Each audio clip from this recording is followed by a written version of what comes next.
From the Ticats Audio Network, this is Ticats Today with Louie Butko. Yes, it is Ticats Day for a Tuesday, August the 1st, 2023. Thanks for checking us out on the Ticats Audio Network. And no, Brayden Neville does not sound a little bit different today. It is Louie Butko filling in for Brayden Neville. Very pleased to be guest hosting today's show. And again, appreciate you checking us out on the Ticats Audio Network. While you're here, if you haven't already, make sure you like and subscribe so you never miss an episode of Ticats Today or any of the other shows we offer you, like Speaking with the Enemy, which you can catch every week with yours truly. This week, we'll be getting you set for the Montreal Alouettes, who are in town on Saturday to face the Ticats. And speaking of that, the Ticats back on the practice field today for the first time since the win in Ottawa, and lots to get to when it comes to what happened today. We'll hear from Coach Orlondo Steinauer. We'll hear from quarterback Taylor Powell. And we'll hear from Casey Sayles as well, the big D lineman, talking about a great performance from the Ticats defense last week, looking to follow up on it against a good Montreal offense, especially that run game. So lots to get to with Casey Sayles. And again, we'll hear from Taylor Powell and head coach, president of football ops, Orlondo Steinauer. Don't worry, Brayden Neville will be back tomorrow to take you through the rest of the week, getting you set, as mentioned, for Saturday's game, which you catch right here on the Ticats Audio Network. And of course, that game is a 7 o'clock kickoff, which means Bubba O'Neill and Andy Fantuz will be on the air at 6 o'clock with Tiger Cats pregame presented by Greenworks. Just some news and notes to get to before we get to head coach Orlondo Steinauer. The Ticats have signed a pair of linebackers, including Enoch Penny-Larea and Chris Kolarevich. Penny-Larea suited up for 15 games for the Argos last season. He had 2 special teams tackles, 1 fumble recovery, and 1 touchdown. And Kolarevich played in 22 games over 2 seasons with the University of Nebraska, where he had 60 total tackles, 2 tackles for loss, and 1 interception. And the Ticats also announced that American wide receiver Carlos Carrier has been released. Also on today's show, I should have mentioned Matt Cauz, going to be by TSN 1050 host and a CFL.ca contributor. So we got lots to get to, so let's get right into it. Let's hear from the head coach of the Hamilton Tiger Cats, that is Orlondo Steinauer. Here's what he had to say after practice today. Yeah, I think everything's went well according to the medical team, and now it's about the healing process. So. An unfortunate thing. Bo's in great spirits, great attitude. When he's ready, we'll be ready. But all indications are that everything's smooth, and now it's just about the healing process. Man, it's just like he's just always prepared, right? Yeah, there's a few throws, but I mean, there's not anybody or any practice that I've really been a part of where you're perfect. It's. Day one's always interesting because you're putting in plays that not necessarily that you're always going to keep. You're not going to keep all of them all the time. You're kind of experimenting with things, seeing what he's comfortable with. But I saw a guy who looked prepared. It's just like nothing really changes with this guy. He just is that. He's so consistent. Well, no, you always review. We're always going to look in the rearview mirror for a second before putting all our focus out the windshield. But I was just proud of the team effort. Like that was a tough environment to go into. You had the delay, you had the conditions, you had a team that was hot. They're a good football team, and we found a way. We clawed and scrapped. You look at the line and you say, how? And it's just a proud moment for me when it comes to the preparation the coaches put in and the focus that the players did, and obviously the execution. The goal is always to win. Yeah, anytime you can get some big bodies back, I think it helps out. It helps out in practice too, to be honest with you, when you're not going against yourself all the time, repeatedly on both sides, because, when your numbers are down, you got people, servicing both, meaning scout looks and regular team looks. So, it's great to have them back out there, and it's hard. It's hard to be on the side for so long. And so when you get out there and you're active and you just naturally feel a little bit more part of it. So, obviously they're welcome back. Well, Well, that's part of the reason that we brought him in, to be honest with you, and it has nothing to do with, you don't want to have to play your third quarterback, if you will, right? If injuries present itself, then obviously you do. Kai has decent tape in the NFL playing receiver, and it's not like he had no yards receiving in Edmonton. And so this is something that we saw, but you got to be familiar, right? As a quarterback, you know where to be, but then there's another level of detail that you need to have as a receiver. So it's a gradual process, and yeah, he came up big, and the timing was huge, and the play before it proved to be extremely huge also. Yeah, at the end, to be honest with you, I'm not going to get into the fine fixtures and details, Rick. It's just I know it's been taken care of. Reports are that he's on the heel. Let's just say that. And that is the head coach of the Hamilton Ticats, Orlondo Steinauer, as well as the president of football operations. And as always, you can catch the full scrums available at Ticats.ca. Talked there about Kai Loxley, Talked about Taylor Powell, an update on Bully by Mitchell. And speaking of Powell, had a chance to catch up with him after practice today. Here's what he had to say about being back out there, getting set for the start against Montreal. I wish I could say it was something different, but it's not. Just, it's just kind of the crappy thing, You feel for one of your best buddies. Bo's like an older brother to me, and he's been here a long time in the league, and just, you feel for the guy who puts so much into it, and I just feel bad for him. He deserves much better, and we're excited to have him back whenever he comes. Yeah, it's he's a smart player. He's super talented in a lot of aspects. I would like to be able to take a bubble 75, but I just don't have that God-given ability. But anyways, he's super great guy. First of all, great to have in the room, and I think he allows to tell the receivers kind of what we're thinking, and then I think it's a great continuity in both rooms. And I think you saw glimpses last week of.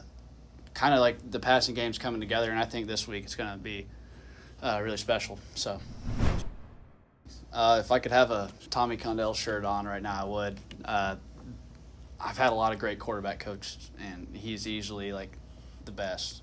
I'm just super thankful that God's brought me into his life and him into mine. I don't really have many words. He kind of speaks, his track record speaks for itself, right? He's had all these Hall of Fame quarterbacks, and there's a reason why, right? And I know, it might not look like our quarterback play has been what it needs to be, but, it's a long season. And I think we're going to, with Coach, we're about to really turn it on. So, you just got to keep chopping wood and carrying water, man, with him. And it's going to bust, right? It's a long season, and if you keep doing the right things right, over time, sooner enough, this thing's going to break through. I mean, I've said this a couple of times, right? It's week 11, seems like, of the CFL season, right? It'd be like rivalry week in college football, by now. And so, I don't know, man. I feel like I'm more comfortable in my career in starting than I ever have. I'm just super grateful to be part of such a great organization. And I think it's allowed me to kind of flourish into that role and be comfortable, especially with the guys in the locker room. They're just super supportive, and with the coaches, right? Coach O, super supportive, and one of the best head coaches I've ever had, right? Just because he allows you to be free and just kind of play to your potential. And same thing with Coach Condell. And I feel very comfortable. And ball is ball, and you still got to blocking, tackle and throw and catch. So I feel very comfortable. And that is Taylor Powell as he spoke to the media after practice today. And one more piece of sound to get to from post-practice. Casey Sayles joined us in the TELUS Media Center, and here's what he had to say after practice today. Yeah, just to basically just kind of get on a roll for us. Didn't do anything too crazy, just kind of kept crumbing the pocket and really just kind of did our usual blitz and stuff. Probably a little bit less this game, just to kind of keep it simple for us and the DBs and stuff. So kind of kept it just a 3- and 4-man game the entire game. Just kept him in, and obviously he's one of the faster guys in the league. So, momentum's huge for going to this Montreal game, and getting those 2 points for Montreal and going to bye week. 500 is going to be huge. So, yeah, just little things that go on to the next week. Yeah, that was the frustrating thing was, we're kind of saying the first few weeks, obviously, being 0-3, just saying week by week, gelling. But I think we can kind of see that now. It's, it's really starting to fuse now, game by game. So, it takes a while for everyone to start truthfully gelling, playing together. And that's just the little details of knowing what the guy next to you, how he plays, what he likes going in and out. What he drops like, what he kind of communicates like, everything like that. So, I think we're at that point now where it's really starting to show. So, just got to go week by week and keep on doing it. Yeah, I think that's always the number one thing that, as a D-line, that we always look at, stopping the run, because that'll end up opening up the pass game, pass rushing for us. So, that's always the number one goal each week, is to stop the rush and you just kind of go from there. But, yeah, they definitely have a good run game. Obviously, their O-line's been playing for a while. I know their one tackle's hurt, but yeah, they've been playing together for a while, and obviously Fajardo back there as well is a good leader. So, just number one, stopping that, and then just kind of going from there.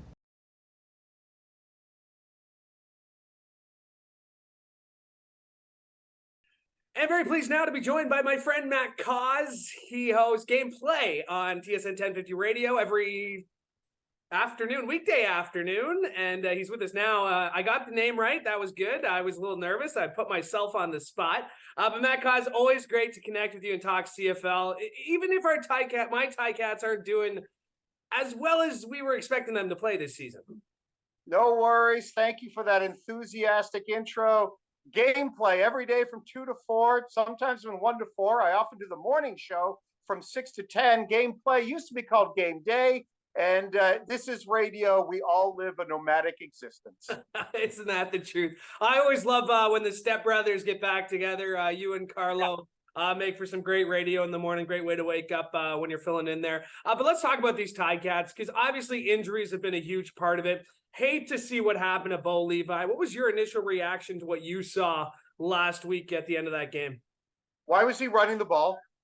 Why was he running the ball? Don't they, like Ty Loxley, or isn't there some other quarterback?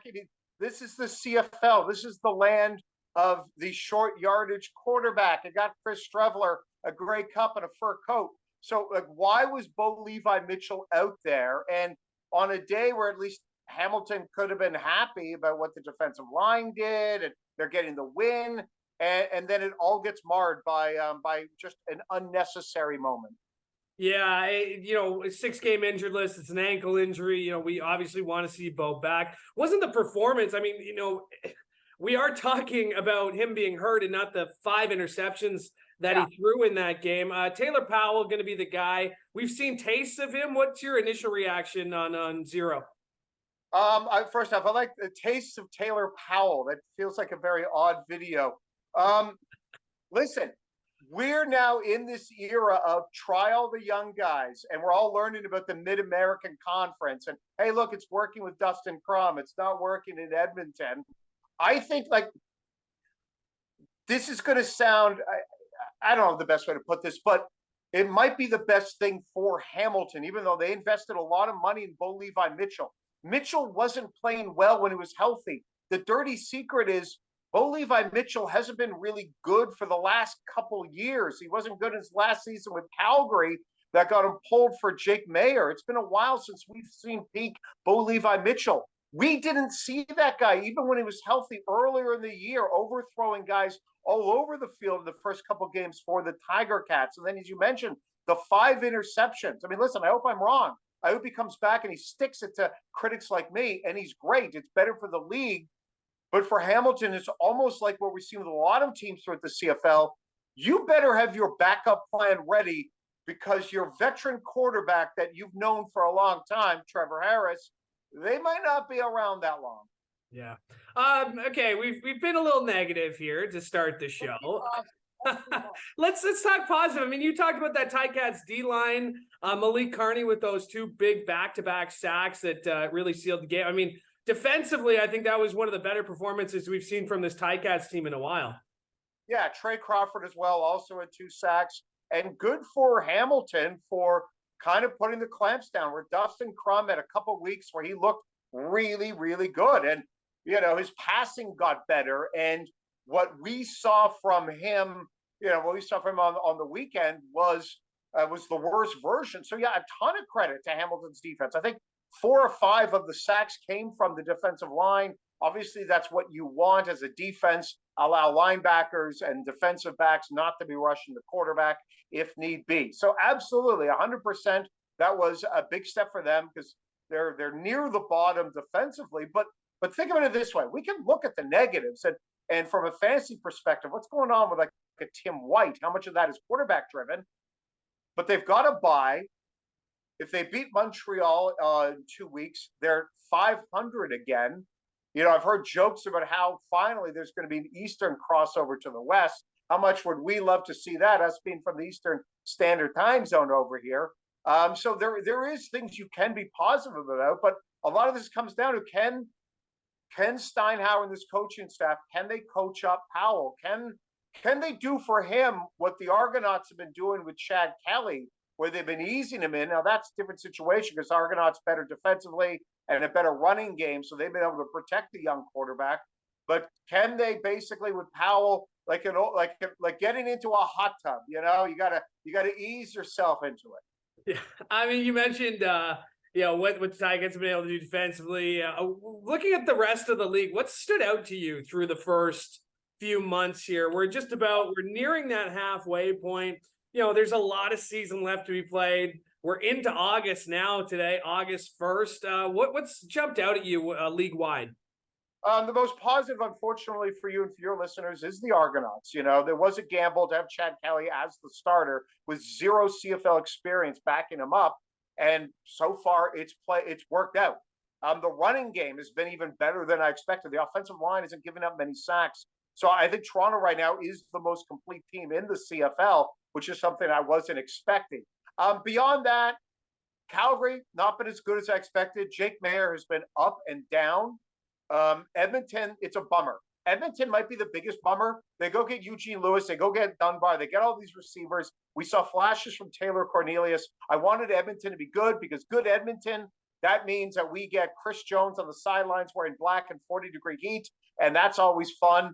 And, beyond that, BC, they made the right choice having Dane Evans, having him as the backup and not even thinking of trading him. It's funny that you brought up the Argos. I mean, the one team that really couldn't afford to lose their starting quarterback is the one team that's been able to keep him healthy. Yeah, absolutely. Well, pass protection. Yeah, he's not getting sacked.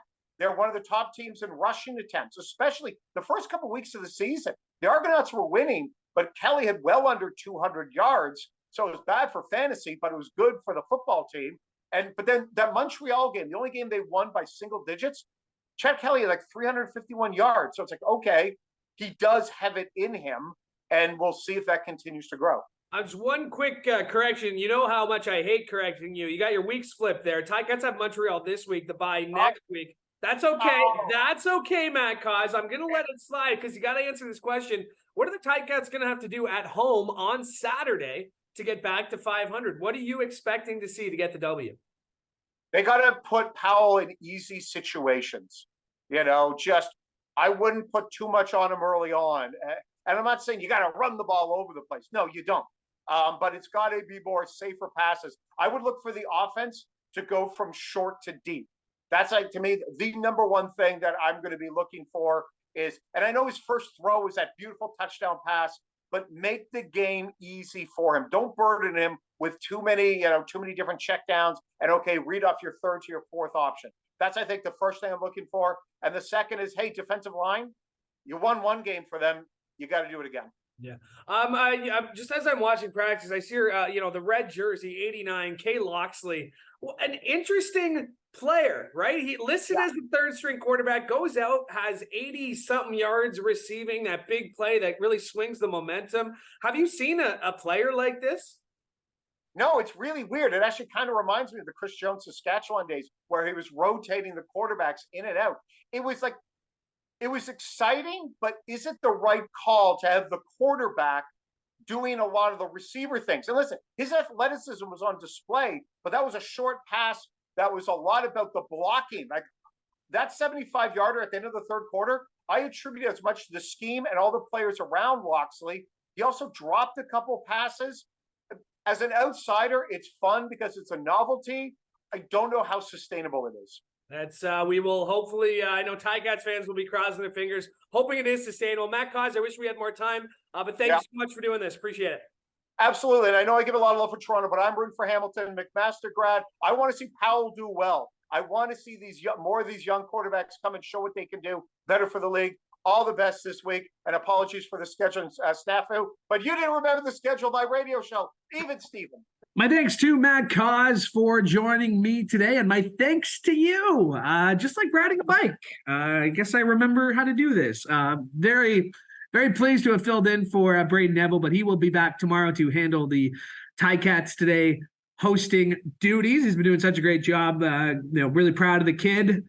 He was a friend of mine before he took the job, and getting to see what he's been doing with this show has been pretty cool for sure. But I will be back tomorrow on a brand new episode of Speaking with the Enemy, and you can catch that episode right here on the Ticats Audio Network. Got a ton of fun filling in today, but as mentioned, Brayden Neville back tomorrow. Thanks for joining me today from all of us here at the Ticats Audio Network. I'm Louie Butko. Hoping you have a great day.